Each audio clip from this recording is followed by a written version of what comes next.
ಸಕಲ ದೋಷ ಪರಿಹಾರಕ್ಕೆ ಸ್ವಾಮಿ ಅಯ್ಯಪ್ಪನವರ ಈ ಶ್ಲೋಕವನ್ನು ಕೇಳಿ. ಓಂ ಸ್ವಾಮಿಯೇ ಶರಣಂ ಅಯ್ಯಪ್ಪ. ಶಬರಿಗಿರಿ ನಿವಾಸಂ ಭಕ್ತಹೃದಯ ಭಾಸ್ಕರಂ ಮಕರ ಜ್ಯೋತಿರೂಪೇಣ ದಿವ್ಯ ದರ್ಶನದಾಯಕಂ ಭಕ್ತಾನಾಂ ಹೃದಯ ವಸಂತ್ವಂ ಕೃಪಯಾ ರಕ್ಷ ಮಾಂ.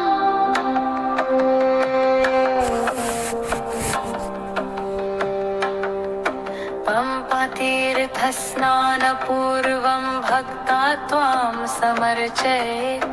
ಕೃಷ್ಣವಸ್ತ್ರಧಾರಿಣಂ ತಂ ಧ್ಯಾನಯೋಗ ಪ್ರಕಾಶಕಂ ವ್ಯಾಘ್ರವಾಹನ ಸಂಯುಕ್ತಂ ಶೌರ್ಯಭಕ್ತಿ ಪ್ರದಾಯಕಂ ಅಂತರಂಗೇ ಜಗನ್ನಾಥ ಸ್ವಾಮಿಯೇ ಶರಣಂ.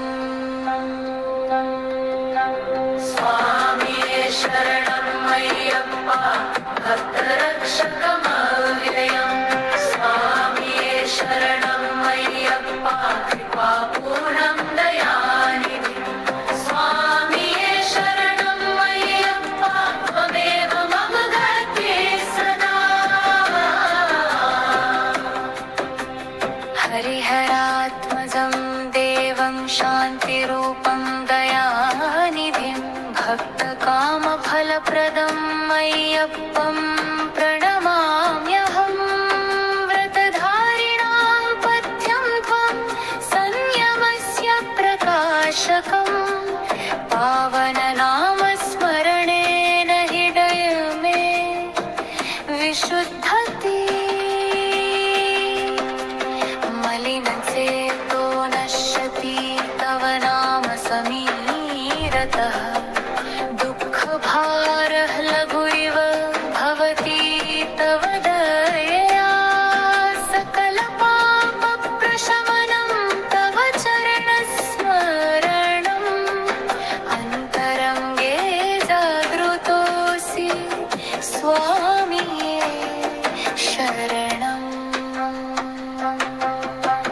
ಸ್ವಾಮಿಯೇ ಶರಣಂ ಅಯ್ಯಪ್ಪ ಭಕ್ತರಕ್ಷಕಮವ್ಯಯಂ. ಸ್ವಾಮಿಯೇ ಶರಣಂ ಅಯ್ಯಪ್ಪ ಕೃಪಾಪೂರ್ಣಂ ದಯಾನಿಧಿಂ. ಸ್ವಾಮಿಯೇ ಶರಣಂ ಅಯ್ಯಪ್ಪ ತ್ವಮೇವ ಮಮ ಗತಿ ಸದಾ. ನೀಲಕಂಠ ಸಮಾನಂ ತವ ತೇಜೋ ಮನೋಹರಂ. ವನಗಿರಿ ಮಧ್ಯೆ ಶಾಂತಂ ತವ ರೂಪಂ ಸುಶೋಭತೆ. ಮಕರ ಜ್ಯೋತಿಃ ದೃಷ್ಟ್ವಾ ಭಕ್ತಾ ನೃತ್ಯಂತಿ ಹೃಷ್ಟಿತಃ. ತ್ವಮೇವ ಮಾರ್ಗದರ್ಶಿ ಮೇ ಸ್ವಾಮಿ